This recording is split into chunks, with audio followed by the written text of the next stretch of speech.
Hello and welcome to the Officio Spotlight podcast. My name is Simon Lipscomb and thank you very much for listening. Today we're actually going to continue our series of conversations we've had with people who are working at the heart of the UK government's response to the COVID-19 crisis. We've been so far lucky enough to speak with Jackie Rock about her experience in the creation of NHS Test and Trace, Gary Horsfield on the struggle to ensure adequate supply of PPE during the height of the crisis. But today I'm delighted to say I've been joined by someone that I've been hoping to speak to for a while now, if I'm honest, and whose story adds a huge amount to the third pillar, really, of the UK government COVID response plan. And that person is Ruth Todd CBE, who is presently the Chief Commercial Officer at HS2, but from June 2020 until July of this year was the Programme Director of the UK Vaccine Taskforce. And prior to the Vaccine Taskforce, she was also the Commercial Director at the Submarine Delivery Agency. For our audience in the UK, I'm sure VTF is an organisation most people will be familiar with, but for benefit of listeners outside of the UK, it was a task force set up to drive forward the development and production of a coronavirus vaccine as quickly as possible, and it brought together government, industry and academia in order to do that. Also, in the interest of transparency, myself as an individual and Officio as a company have worked with VTF, and so we are not objective in this discussion. So Ruth, as we sit here today, we're in September 2021, we're just coming out of the summer period, and it feels a bit like we're approaching something like normality. But if we could, I wanted to take you back perhaps to March of April 2020, where the dark days of the pandemic, where most things were unknown. People, including myself, were scared. There was a lot of work happening to try and keep this virus at bay through PPE or through testing or through standing up temporary hospitals. And I guess for everyone, the glimmer of hope that we might actually be able to start fighting back against this virus came from the vaccine, which was the environment that the Vaccine Taskforce was created. So we'd love to start by just understanding, how did you become part of the task force? I was in the middle of the MOD at that time, battling to work out how the heck we allowed people to get inside submarines and service submarines while they were facing the threat of the virus. And I got a call from my permanent secretary, who asked me if I'd ever built a factory. He knew that I had, and I built fours. And he said, "I think I need your help, Ruth." And from that point forward, I assumed I was going to just go and be a consultant and, give a little bit of advice to the guys in Department of Business who are busy working up the plans for vaccines. It got a little bit deeper than that, and I ended up as Programme Director, so from Commercial Director in submarines across to Programme Director in vaccines. I think I started talking in May, and then by the 1st of June I was moved across. That speed of startup is, I think, one of the characteristics of the task force that we have to celebrate. And Ruth, as Programme Director, what exactly did that role involve? So we had a senior team. I think most people have heard of Dame Kate Bingham. Kate was our chair and she drove the strategy. We had a great Director General called Nick Elliott. UKGI, so UK Government Investments, had one of their directors, Maddie McTurnan, who's now the Director General. She did all the deals. My job was to make it all happen. And I was supported by lots of folk from industry who also sat on that steering group, as we were, by scientists. So our deputy chair, a guy called Clive Dix, is one of the foremost scientists in the vaccine area. And we had, I guess, all the skills around us to make stuff happen. But my job was to drive it over the line. There's so much complexity that I'm excited to talk to you about. But I guess at the start, my understanding was there was somewhere in the region of 200, I think, potential vaccines that might be applicable. How on earth did you start, right?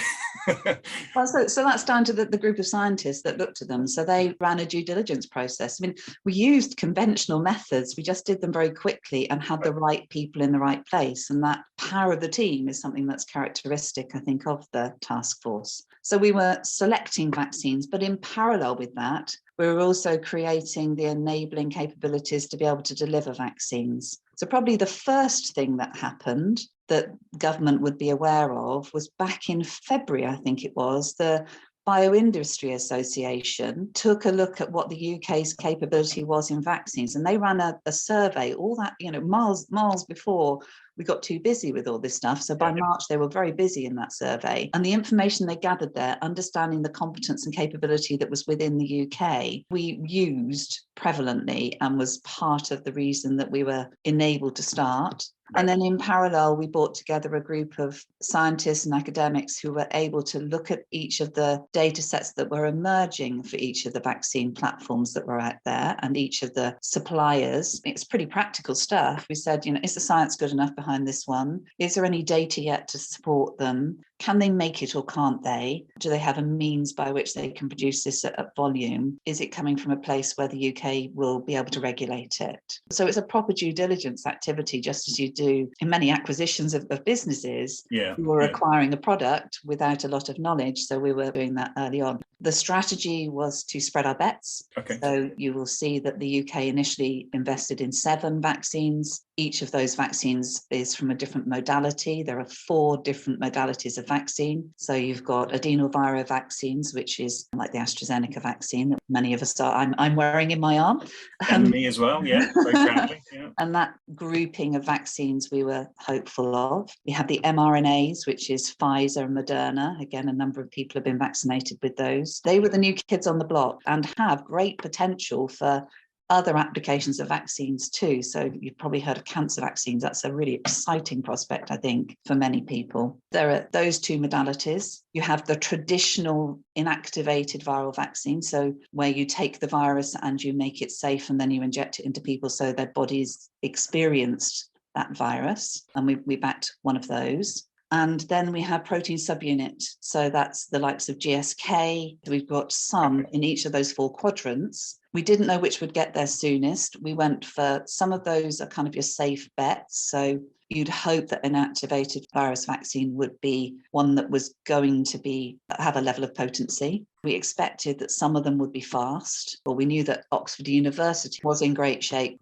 Right. And that it's funny, the ones that came through first, every bet they placed in the right place. And some that have been later, just some of the paths they took, because doing stuff in 10 years gives you a lot of time to think it through. Doing it in 10 months, you have to make the right choice each time. And some of them have just taken a slightly meandering route to get to the point where they're ready to regulate. It's really interesting to think that back in the summer last year, we were seeing enough data and had enough certainty of supply from the different companies that we ended up backing to think that we could put contracts in place with them. And so by July, we had heads of terms, I think, with most of those providers. A couple were just slightly longer than that, but they were all by the summer. And that distinguishes us from most other nations. We acted with pace. We spread our bets, and we had this no regrets philosophy throughout. Because that actually was one of my questions looking at this. I would assume, as opposed to the US or the EU or Japan, we're a relatively small country, not a very small country, but I guess therefore our traditional bargaining positions with these companies might be,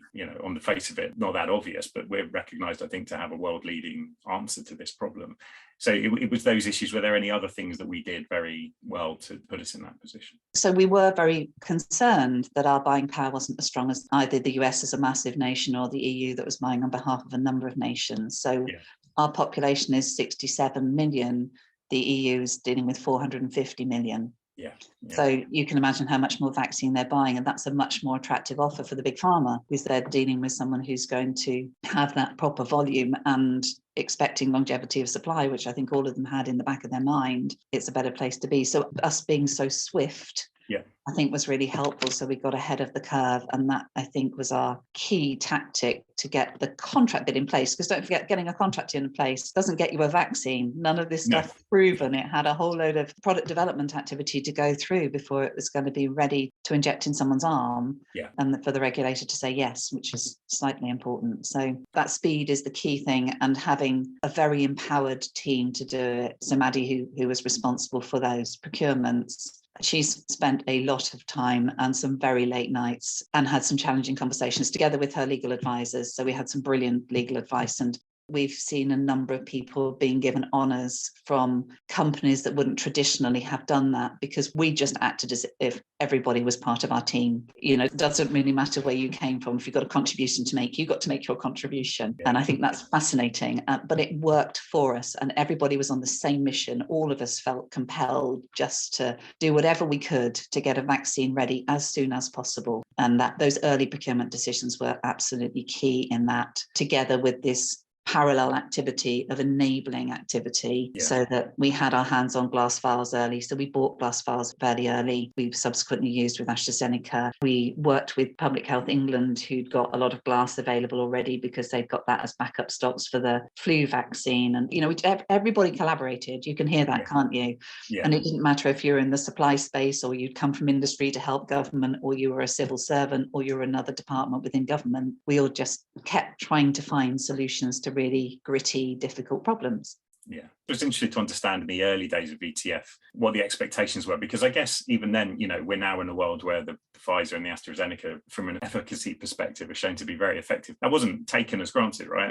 So when we wrote our original business case, and bearing in mind, this has all come from our external advisors. So we were expecting an 8 to 12% chance of any vaccine being successful. There are so many other facets you need to be certain about, from safety to side effects to the training that goes with them, that knowing we'd be able to regulate was still uncertain until that moment that the regulator said to whichever supplier it was, yes, you're good to go. So it's been an unprecedented success, because that's significantly above that 8 to 12% for those that we backed. If I talk about Pfizer particularly, and talk about their team, given they were one of those early successes, those guys really know what they're talking about. And they're back to that judgment call. So if you were following a traditional process, my impression of the way that the pharmaceutical industry, not being a pharmaceutical person, you've heard my background's engineering. That's what I understand. I understand factories, I understand manufacturing, I understand programmatics. Pharmaceuticals, I have no idea what goes on inside that big pot. But you talk to the scientists and listen to them, and they would traditionally have waited for absolute proof before making the next step. They have taken judgment calls based on their huge experience that we all are benefiting from. And I think that's incredible, really. It's not an easy judgment call to make, to know, that the way to make something happen is to do this. So this isn't about whether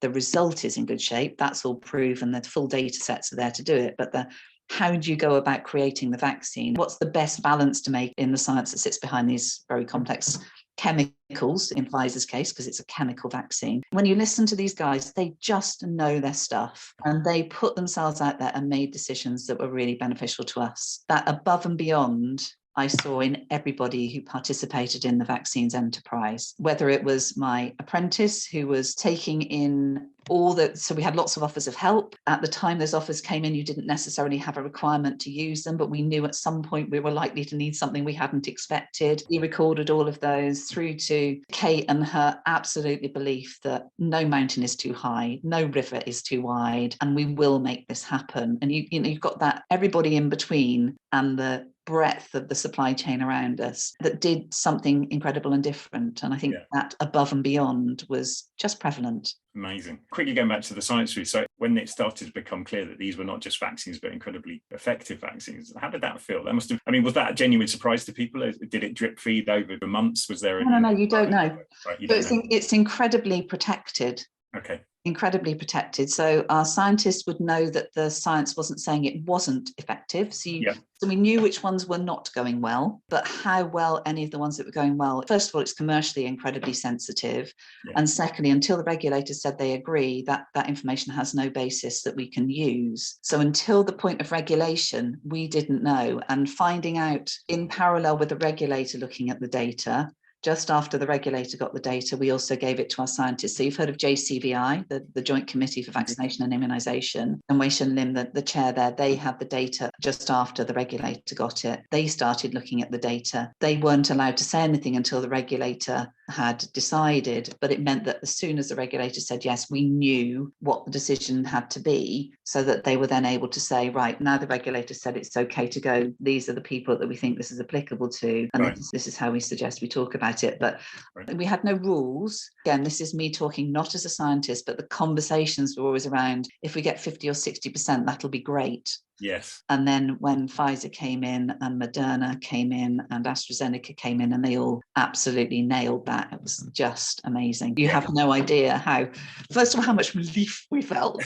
And then secondly, went, oh, blimey, because our aim was to stop death. That was actually what we were trying to do. The idea of getting back to normal life was an aspiration, but nothing that any of us were really practically following. We were just trying to stop people dying. It was the main thing that compelled most of us. Every day I was looking at the news, hearing what today's death toll was, going, I have to find a way, myself and the team have to find a way of taking another day out of this program, of getting us there a day sooner, of getting this vaccine, whichever one works, to people. And you can imagine from a programmatic point of view, I didn't know which would be first. We've got teams looking at each of the vaccines, and each of them were working their socks off to be ready as soon as the vaccines were ready to go, whether they were having to build a factory to put that in, or whether they were trying to contract, or whether they were just having a very commercial discussion. So that each of the strands we were following was, significantly pressured and urgent, because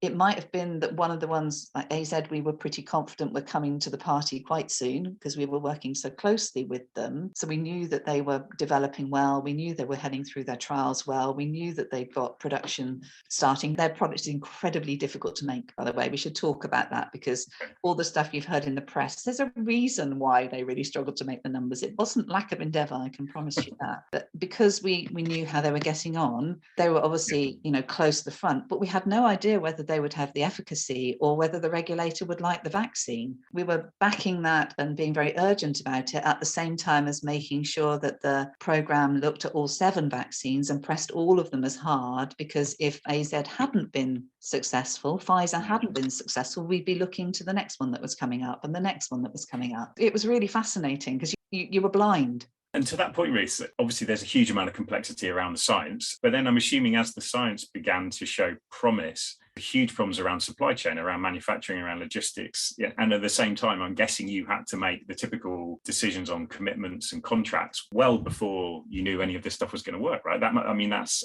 unheard of in what you and I do in terms of procurement and supply chain. So our industry advisors were key players here, and they were very clear with us from the start, those of us that didn't understand this enterprise, that regardless of which vaccine was going to come to the market first, we had to be ready with manufacturing. There's 7.7 billion people in the world. We weren't ready to do 7.7 billion doses. So whatever happened, we had to expand capacity. And so consequently, we were seriously active in parallel with the vaccine developments going on in determining where we've got capacity, where we hadn't in the UK. We sent people to Europe to work in some factories in Europe because they weren't ready to go. So we had some facilities that weren't quite ready yet, but we trained people up ready to go. So while we were finishing off the facility, we sent folk over to, and this isn't we as in Vaccines Taskforce, this is the UK, this is UK PLC. So there are a number of companies from PAL, who are a supplier of a number of components, so single-use consumables, through to the cell and gene therapy Catapult,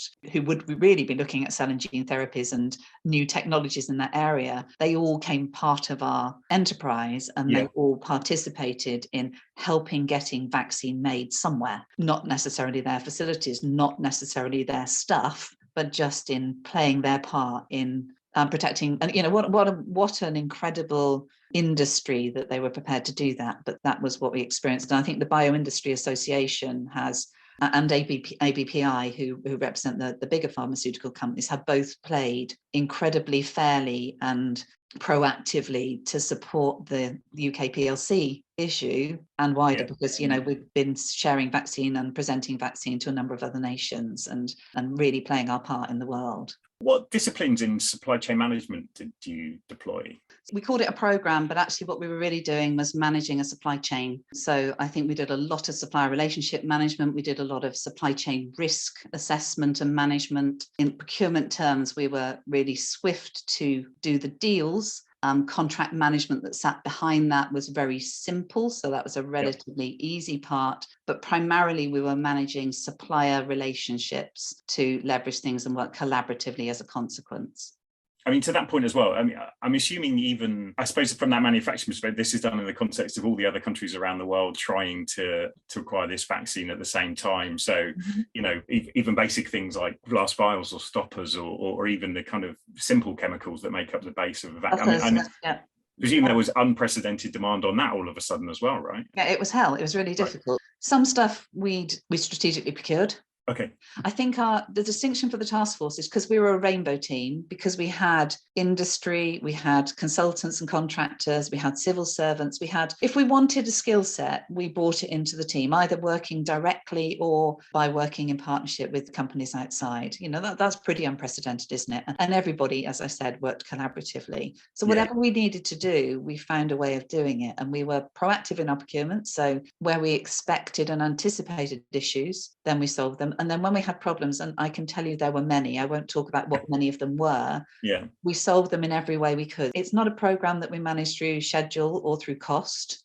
We managed it through risk. So we spent every day, every one of my program reviews, which were a fairly formidable place to have to present, were all about what's the next thing that's going to go wrong and how can we get ahead of it. So we had a big piece of work going on about how we managed risk within the supply chain. So that work meant we'd got good mapping on the supply chains. We were hearing in advance of shortages happening, that they were going to happen. And then we would, through every strand we can think of, whether that was ministerial, diplomatic, or through our industry contacts, we were problem solving. So, sometimes we talked to other nations and said, can we do an exchange? Or other times we went to somebody who knew somebody who might have something we needed. Again, back to UK PLC, some of the special components within some of the vaccines the UK makes, and those companies were incredibly proactive in, once they'd understood the challenge, coming to us and saying, we need to scale up because this is a worldwide problem. What can you do to help us? We did things like getting visas for people to move around the country. I remember chartering an aircraft to bring some maintenance engineers across, finding ways of making sure that they were safe. We got significant virus at the time. We were trying to do those sort of things. Everyone in my team, from the logistics guys who were just making sure everything moved all the time and managing those risks, to the supply chain team who were trying to look ahead and see where we were next going to have a bump in the road, to the networks of people who talked to each other and found ways around the problems, the project managers who just went, right, that's a problem. How am I going to fix it? Who can I call upon? Where do I go looking? What can we do to sort it? And how do I make sure that happens really quickly? That ethos and that energy and the passion and drive from every individual involved, that above and beyond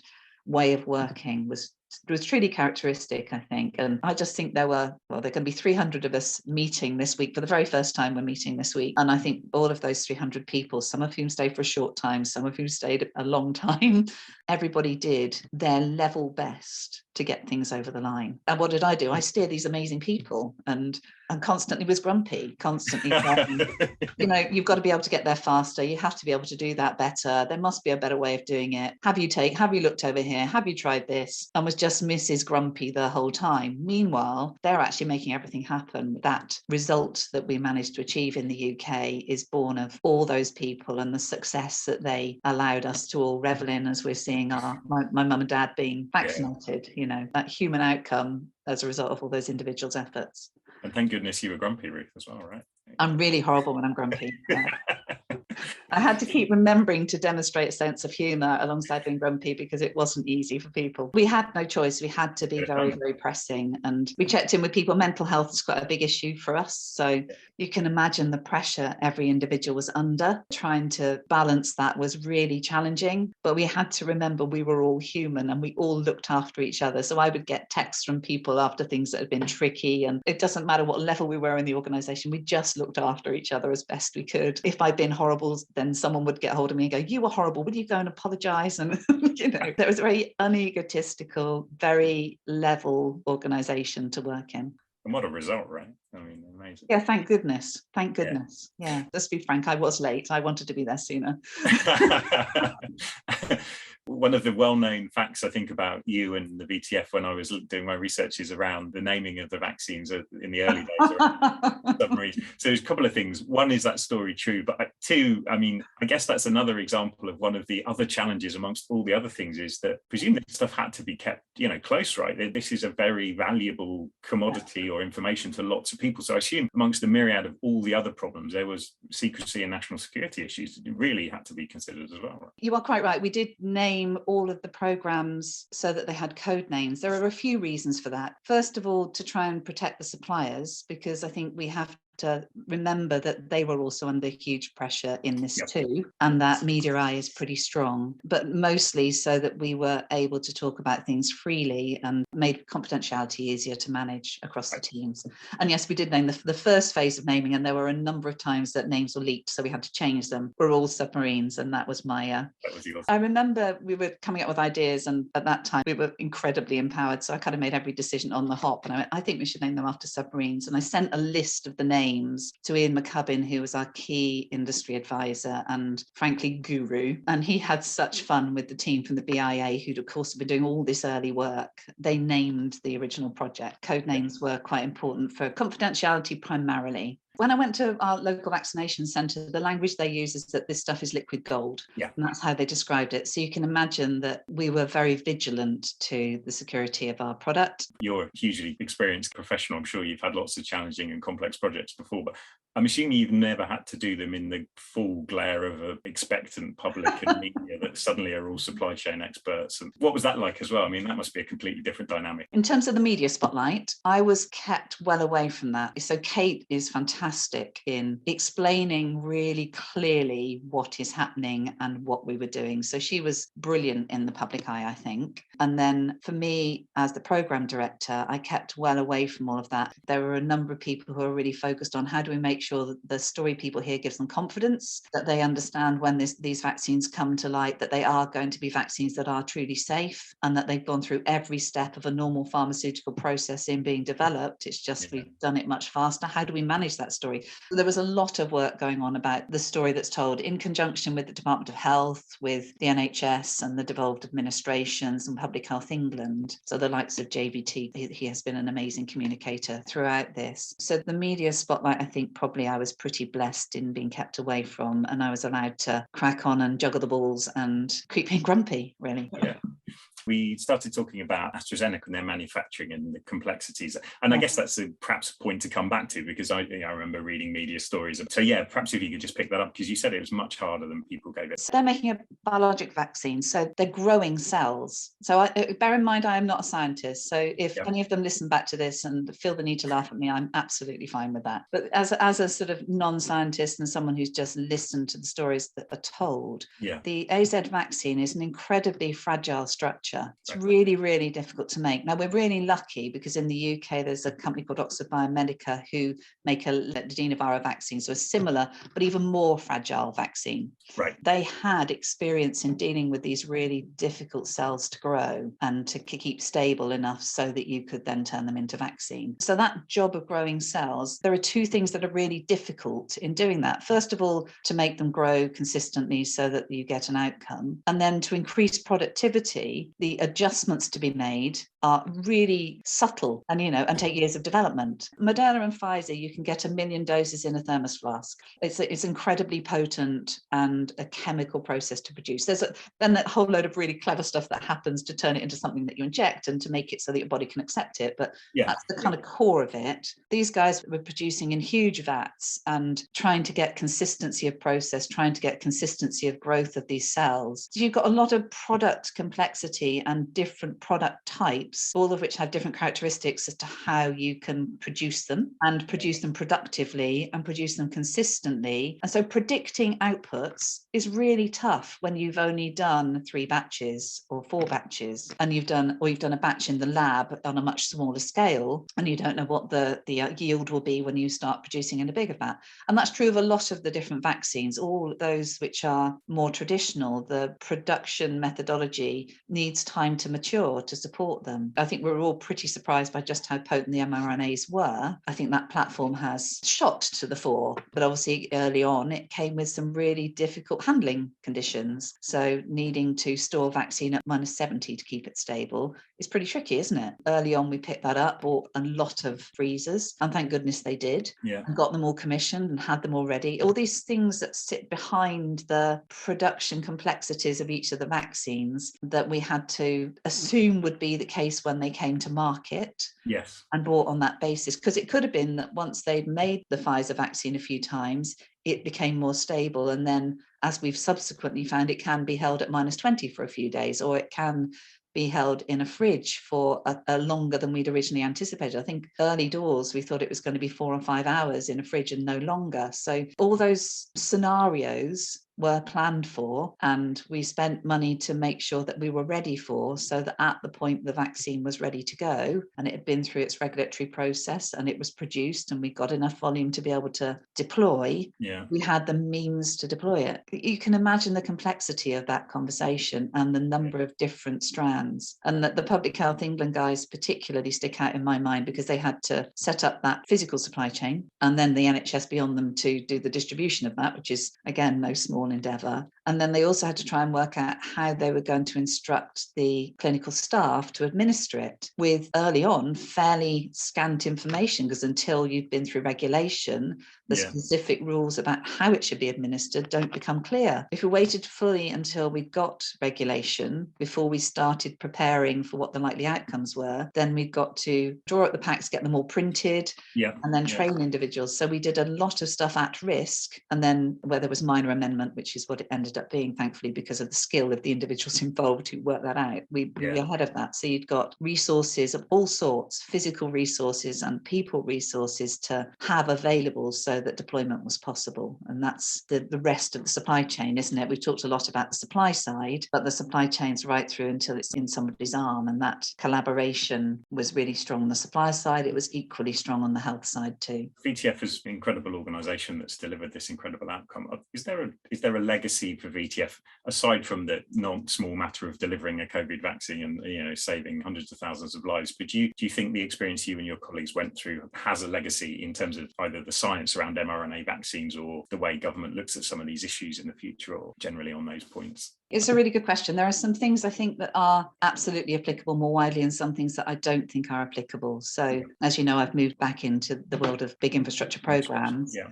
I don't think I could do the job I do now with the level of risk appetite I had in the Vaccine Taskforce. It wouldn't be appropriate. We had a very strong economic case and moral case that meant making decisions in that way were entirely appropriate then, but I'm not sure in normal times that's something you'd want to feed across. There are a few things, however, I do think are valuable. The Rainbow team particularly. So bringing in the expertise and skill, also having the pick of the crop. So we got to hand pick every individual who worked in our team, and everybody wanted to work in our team. So that was really a rich source of capability. But I think that Rainbow team, where we had science, academia, we had the knowledge and capability from industry, we had the civil service, we had all walks of life. So we had consultants, contractors, we were able to pick the skills from the best place to pick those skills from to be able to deliver our outcome. I think that's absolutely applicable. I think the fact that we were mission driven and that the mission we were really clear about, and it was a really simple mission, is something we could learn from. So it's really easy to complicate many of the things we have to do. And I think that was distilled really clearly for us. First phase was to save lives in the UK. We needed to play our part globally, and then we needed to leave a legacy behind for the UK. And those three elements were clear from the very start. But the mission we had was very clear, and then the strategy that supported that was also really clear. So I think that clarity of purpose was essential to us, and that's something that I'd take forward. And then the empowerment. So the way we worked, not the ardor of the work, but the way we worked, where every individual was really clear what they had to make happen and understood that really clearly, and didn't have people looking over their shoulder and checking up on them, always asking questions. I'm not suggesting we worked without any governance, but we were truly empowering to the teams to say, you have it and you've got to make it happen. And that empowerment, it will stick with me, certainly. And it's taught me a lot about how much you can achieve with a relatively small group of people, because I think at peak, we had 200 people working at any point in time, and not everybody full time. So, we weren't a big organisation to be spending, billions of pounds and be dealing with the complexity. I think at one stage I had 25 projects running, from building factories to building capacity in the clinical trials area to spending some money with Porton Down and making sure that our health capabilities were there to be able to assess what's going on and do some experimentation that needs to happen, through to buying vaccines. So 25 projects, 200 people, and all of the media attention and all of the stakeholder management through government and wider. That's a relatively tight group, isn't it? So you had to be empowered and you had to be capable. And I think that's sort of characteristic. And Ruth, for your phenomenal work on this project, you were awarded a CBE. Probably my silliest question. I'm just really intrigued to know what happens when you get a CBE. Do you get like a letter or a WhatsApp from the palace, or like? Everything's virtual now, isn't it? So we got an email. Yeah. So there are a number of us were honoured, and that's amazing. And I was really surprised.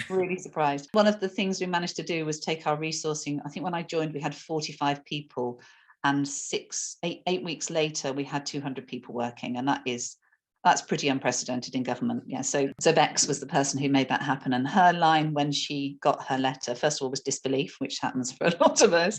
And then she said, I'm really honoured to get this, but actually I really feel this is something that is down to the team, and if I could share it with everybody, I would. And I completely am stealing her line in every opportunity I get, because it's exactly how I feel. But so you get a letter which tells you that you're not to tell anyone about this, but to prove that you are a person that is of enough repute to be awarded. So you have to kind of say, yes, okay, yes, no, I won't do that, and I will be a good citizen going forward. And then it comes out in the London Gazette.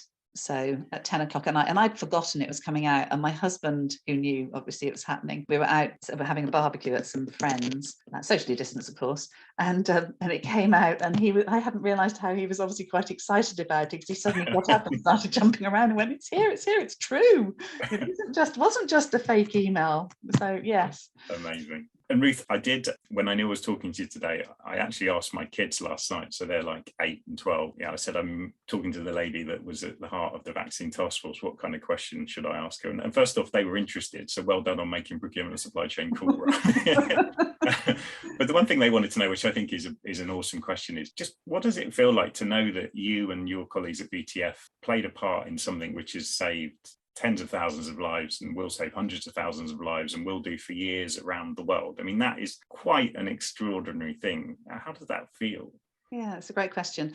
Pretty humbling. I'm not sure I think about it too much. We were all there just to do, whether it was guys in the suppliers, whether it was one of the guys in the health system, whether it was a vaccine task force person, we all just did our best. Yeah. And we all just brought to the party whatever we could. So I feel proud, obviously, and I feel incredibly proud of what we've achieved, but I also feel relieved, because I was compelled by two things particularly. Watching the death rate every day was just heartbreaking, and we knew we were one of the solutions to that, and that had to be something. I mean, the NHS have also done a great job in developing their approaches to managing people who are fighting the virus, and have saved lots and lots of lives, and that maybe doesn't get told as clearly, because the clinical developments have been fantastic.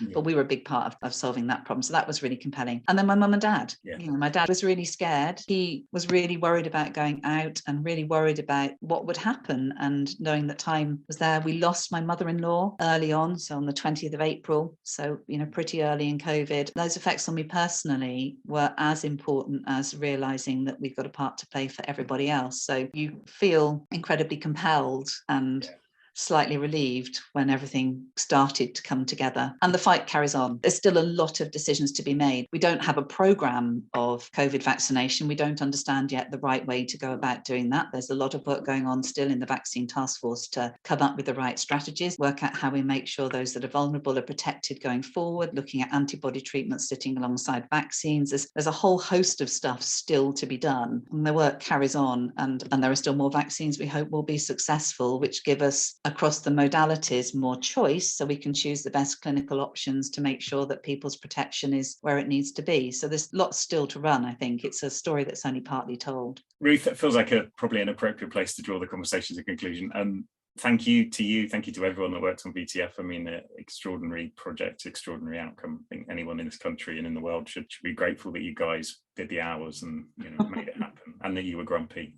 And thank you for talking to me. Right, it's a great privilege to hear this story and to have this chance to chat to you about it. So thank you so much. You're really welcome. Thanks, Simon. It's a pleasure.